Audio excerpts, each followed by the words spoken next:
Boa noite, está no ar o Notícias da Hora pela sua TV Tiradentes. Governo ouve demandas de prefeitos do interior. A maioria dos gestores quer mais infraestrutura, como a recuperação de ramais para o escoamento da produção agrícola. A reunião no Palácio do Governo serviu para muitos gestores serem ouvidos. Muitos aguardavam a oportunidade para expor os problemas que atingem as cidades do interior. Entre as principais demandas, a necessidade de mais infraestrutura, como a recuperação de vicinais para o escoamento da produção agrícola, conforme mencionou o prefeito de Benjamin Constant, Davi Bermegui. Os bairros, os acessos, estrada, todos destruídos, então a nossa demanda principal hoje é o viário da cidade de Benjamin Constant. Mesma situação enfrenta o município de Apuí, representado pelo prefeito Antônio Roque Longo. O principal problema que nós temos lá são a recuperação de 1.500 quilômetros de estradas vicinais que estão em péssima qualidade. Inclusive eu pedi nessa audiência com o governador um apoio com combustível, porque a prefeitura não tem condição de recuperar tanta estrada e com recursos do município. Infelizmente o ex-prefeito nos entregou a cidade, né? Só buraco, né? Como as demais cidades do interior também, né? E é isso aí precisa ser corrigido, né? Porque nesse chuvoeiro, né? Nesse chuvoeiro todo, a cidade tem a possibilidade é de aumentar mais e mais e mais esse buraco. Se não tiver, não tapa buraco. Ao todo, mais de 40 prefeitos foram recebidos no Palácio do Governo. O diálogo, além de afinar as ações entre o Estado e os municípios, também serviu para os gestores locais trocarem experiências com as administrações públicas. Número de mortes em acidentes de motociclistas no trânsito registrado em Manaus cresceu em relação ao mesmo período de 2016. Todo o período de 2016 morreram 74 motociclistas nas ruas de Manaus. Em 2017, os números são preocupantes, pois de 1º de janeiro a 25 de maio já faleceram 31 motociclistas. Esse dado ultrapassa o de 2016, quando no mesmo período morreram 30 motociclistas. As informações são do Manaus Trans. A diretora de Educação e Estatística do Instituto Municipal de Engenharia e Fiscalização de Trânsito, Minusa Lira, destaca que a Zona Leste é a região onde há mais registros. Em Manaus, na capital, nós temos esse ano, até 22 de maio, comparado de 1º de janeiro a 22 de maio, comparado ao mesmo período do ano passado, um acréscimo de 13% nas vítimas fatais. A região da Zona Leste, ela tem um certo destaque com relação aos incidentes ocorridos com os motociclistas. Para combater o problema, o Manaus Trans está realizando em toda a capital, por meio da campanha Maio Amarelo, ações educativas. Na Zona Leste, o projeto Cinemoto abordou motociclistas para orientá-los sobre as necessidades de atender às normas de segurança. É o que afirma o diretor-presidente do Instituto, Frank Pinto. É educativo, principalmente, para os motociclistas. A nossa gestão não está visando punição, não é um processo punitivo, é educativo. Com a educação vem a segurança e salvamos vidas com isso, com certeza. Então é para o pessoal se conscientizar, utilizar os equipamentos de segurança e respeitar as leis de trânsito, principalmente isso. O projeto Cinemoto é idealizado pela Polícia Rodoviária Federal, mas na versão municipal conta com o apoio da Polícia Militar e agentes de fiscalização do trânsito. Os motoqueiros flagrados com motos com documentação irregular são levados para uma sala, onde assistem a vídeos educativos. O trabalho faz parte da campanha Maio Amarelo. Vigilância sanitária vira alvo de denúncia de servidor. As informações e fotos que revelam ambiente insalubre para o trabalho chegaram através do Disque Denúncia da Rede Tiradentes. As fotos enviadas mostram as condições do banheiro compartilhado entre servidores e funcionários da Visa Manaus, o que, segundo a denúncia, contraria o próprio Código Sanitário, dos utensílios como fogão, armário e bebedouro. O denunciante, que preferiu manter o anonimato, aponta ainda que os aparelhos de ar-condicionado estariam sem limpeza há 2 anos. Centenas de processos em prescrição, acarretando prejuízo financeiro para o município. As acusações mais graves são de que a Visa Manaus não teria pessoal suficiente para atender os pedidos dos fiscais de saúde de interdição dos estabelecimentos e risco à saúde pública. As informações foram rebatidas pelo diretor da Visa Manaus, Fernando Branco. E certamente isso deve ter desagradado algum funcionário que não vinha trabalhando, talvez, a maioria trabalham. Nós temos aqui a comprovação dos números da produção de cada um, mas sempre tem um outro que está insatisfeito, que com certeza é servidor público e talvez tenha feito um concurso para o cargo errado e não saiba que a vigilância sanitária é um cargo que trabalha muito, a vigilância sanitária trabalha muito. O funcionário da Visa Manaus revela ainda no texto que se sente envergonhado de tornar isso público, ver a instituição que trabalha nesse grau elevado de relaxamento administrativo e finaliza dizendo que espera que a imprensa contribua com seu papel de informar, levando ao conhecimento do Ministério Público. Porém, além das fotos das áreas comuns da Visa, o funcionário não apresentou nenhuma prova e desistiu de conversar pessoalmente com a reportagem por 2 vezes. Para Fernando Branco, uma demonstração de que o funcionário pode ter problemas pessoais com a instituição.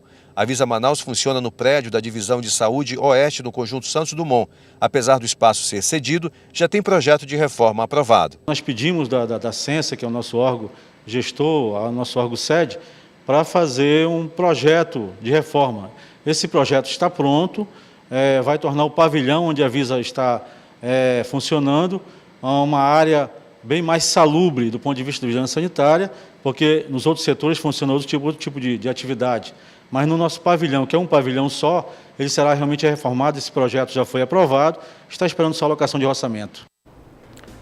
Pela primeira vez, Manaus não atinge a meta de vacinação contra a gripe H1N1 e a Prefeitura prorroga a campanha até o dia 9 de junho. Mesmo sendo a segunda capital que mais vacinou em todo o Brasil contra a gripe H1N1, Manaus não atingiu a meta de 407 mil pessoas entre idosos, indígenas, gestantes, professores, agentes carcerários e crianças de 6 meses a 5 anos de idade, como explica o secretário municipal de saúde, Marcelo Magaldi. A gente está estendendo, mas nós estamos com 85% já do nosso público-alvo devidamente imunizado, vacinado. E, portanto, a gente pediu autorização do Ministério da Saúde, nós já estamos autorizados para prorrogar por mais esse período. O secretário destaca a importância de atingir a meta e convoca os públicos-alvo. É uma doença grave, a gente sabe, que nos últimos anos a gente tem conseguido reduzir o número de casos graves, então a gente conclama a população que venha, porque é um caso grave, ela pode levar a óbito e, portanto, a gente precisa que a população procure os nossos postos para que a gente atinja a meta e consiga vacinar os nossos idosos, as gestantes e a gente consiga deter essa doença grave. Para atender a demanda, a Censa disponibilizou a vacina em todas as 182 unidades básicas de saúde da cidade, incluindo as 10 que funcionam até as 9 da noite em todas as zonas. Ao todo, já foram vacinados em Manaus 345.892 pessoas até sexta-feira, data que encerraria a campanha. Polícia Militar recebe homenagem da Assembleia Legislativa pela passagem dos 180 anos da corporação. A solenidade contou com a presença de diversas autoridades das Forças Armadas, além de representantes da cúpula do Comando Geral da Polícia Militar. A cerimônia, que marcou a passagem dos 180 anos da PM no Estado, foi proposta pelo deputado Cabo Maciel. A gente precisa fazer, sim, reconhecer as ações que os policiais têm na rua, o combate que vem fazendo contra a criminalidade, a grande quantidade de drogas apreendidas pela Polícia Militar, tanto na capital quanto no interior. O comandante-geral da Polícia Militar, Coronel Davi Brandão, falou pela corporação e agradeceu a homenagem. Para nós da Polícia Militar é um momento de muita alegria, realmente de reconhecimento a essa instituição que zela pela segurança do povo amazonense há quase 200 anos. É uma honra para nós, para homens e mulheres que diuturnamente estão fazendo a segurança de nossa população. Na ocasião, o comandante aproveitou para falar sobre as ações da PM na capital e no interior, com operações que devem ser intensificadas para combater o tráfico de drogas e os assaltos. Nós estivemos em Itacoatiara na semana passada com a Operação Águia. Nós deflagramos lá sexta, sábado e domingo com bons resultados, com apreensão de entorpecente, arma de fogo também. e algumas pessoas que foram detidas e encaminhadas para a Polícia Civil, para a Delegacia de Polícia. Nesse final de semana, nós intensificamos também no interior, na região metropolitana. Estaremos em Manacapuru neste e na próxima semana em Quari. As nossas operações visam reforçar o policiamento dentro do município de origem, levando o efetivo de Manaus também. Atualmente, a Polícia Militar do Estado possui efetivo de mais de 7.000 homens, espalhados pelos 62 municípios, incluindo a capital. O Instituto Federal de Educação do Amazonas, IFAM, abriu nesta sexta-feira as inscrições para o processo seletivo 2017, segundo semestre, com 1.163 vagas para os 13 cursos técnicos de nível médio, modalidade subsequente. Os interessados têm até o dia 11 de junho para efetuar a inscrição gratuitamente no site do IFAM. Ofertam as vagas os campings Coari, Lábrea, Manaus, Maués, Parintins, Presidente Figueiredo, Humaitá, Eirunepé, Itacoatiara e Manacapuru. Aqueles que não tiverem acesso à internet poderão se dirigir aos campings que ofertam as vagas, de segunda a sexta-feira, nos horários definidos em edital. A seleção dos aprovados será feita com base na média das notas de português e matemática do primeiro ao terceiro ano do ensino médio. O Cine Manaus fará mutirão para emissão de carteiras de trabalho a partir desta segunda-feira. O Cine Manaus está realizando um mutirão nesta segunda-feira durante todo o dia, vai até às 4 horas da tarde, para emissão de primeira e segunda vias da carteira de trabalho. A gente vai conversar com a diretora do Cine Manaus, Margarete Cavalcante. Diretora, quantas carteiras devem ser emitidas aí? Todo mundo está na expectativa, né, desse documento tão importante, né? Nós vamos fazer um mutirão no nosso posto oficial da Cidade Nova, a partir das 7 da manhã até as 16 horas, né? E nós temos a intenção de atingir o nosso principal objetivo, que é a emissão de 350 carteiras de trabalho nesse mutirão. Para que o trabalhador ele possa ir até lá sem dar viagem perdida, nós solicitamos para que ele leve os documentos necessários, né? RG, CPF, comprovante de residência com CEP, certidão de casamento ou nascimento, no caso se não tenha casado ainda. Isso para primeira via da carteira. Para a segunda via, só é emitido segunda via no caso de roubo, danos ou perda. Aí, além desses documentos que eu falei anteriormente, nós vamos precisar também do BO. Doutora, agora o Cine do Centro, do Garajão, está fechado. O atendimento vai ser no da Cidade Nova, é isso o endereço lá? Sim, é lá na Cidade Nova, na Avenida Max Teixeira, ao lado da Queiroz Embalagens e em frente ao DB da Cidade Nova. Muito obrigado pela participação, bom trabalho para vocês. Fábio Melo para a Rede Tiradentes. A ação de piratas nos rios da Amazônia tem se tornando comum nas embarcações. Nos rios da Amazônia, os barcos que sobem e descem diariamente com destino aos municípios do Amazonas são os principais meios de transporte para quem precisa se locomover, como para o aposentado Braulio Bentes, que todos os meses sai de Nova Olinda do Norte para receber a aposentadoria em Manaus e diz que já ouviu muitas histórias de piratas. Tenho visto falar em outros barcos, né? Mas durante eu viajar, está com mais de 20 e poucos anos que eu viajo e nunca aconteceu durante eu viajar, né? Sempre eu viajo nesse barco faz muito tempo, né? Segundo os relatos também dos catraieiros que preferem não gravar entrevista com medo, mas dizem que tem se tornado comum a ação dos chamados piratas, assaltantes que encostam nas embarcações. A aposentada Doralice Castro diz que já ouviu falar, mas que nunca presenciou e que consegue relaxar na viagem. Graças a Deus nunca aconteceu, né? A gente vai tranquilo. Nunca viu nada também? Não.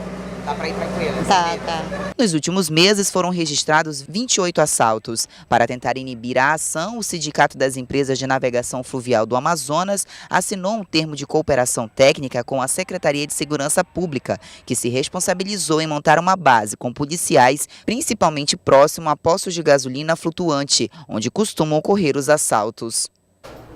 Pesquisa do Google revela que 73% dos brasileiros que possuem smartphones não conseguem sair de casa e são dependentes do aparelho. É só circular pelas ruas da capital que você observa que os smartphones são ferramentas essenciais para o dia a dia da população. Seja para acessar a internet, ouvir música ou conversar com outra pessoa, o aparelho parece ser um novo órgão do corpo humano. Tem gente que não vive sem o celular e passa mal quando vai ficar distante do equipamento. É o caso do atendente Eric Nixon. Mano, e hoje em dia sem celular a pessoa, né, além de comunicável, fica nu. eu me sinto novo sem o celular. Então é difícil ficar sem. Passei, eu acho que 2 semanas sem o celular e fiquei doido quando eu comprei um. Se sentiu melhor? Me senti bem melhor, com certeza. E quando a bateria está terminando?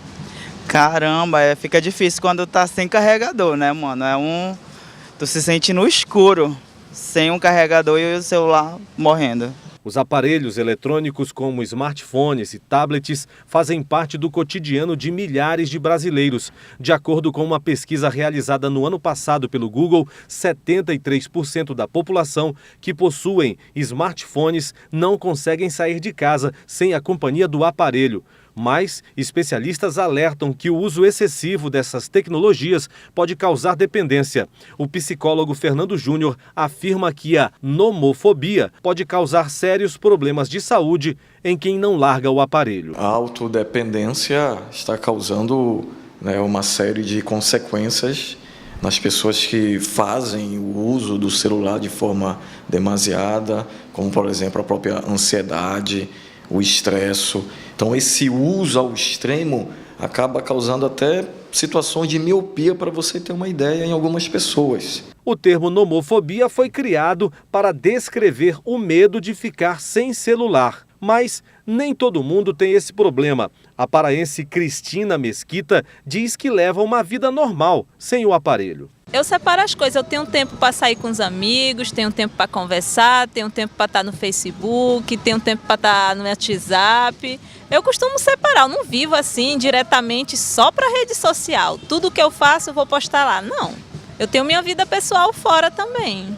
De acordo com um estudo feito pela Universidade Federal do Rio de Janeiro, 34% das pessoas entrevistadas afirmaram ficar muito ansiosas sem o telefone por perto.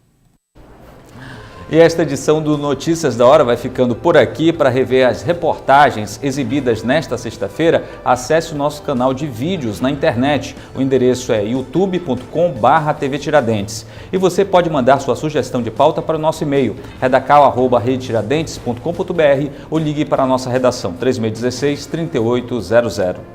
Muito obrigado por sua companhia, excelente noite, bom final de semana e até segunda-feira.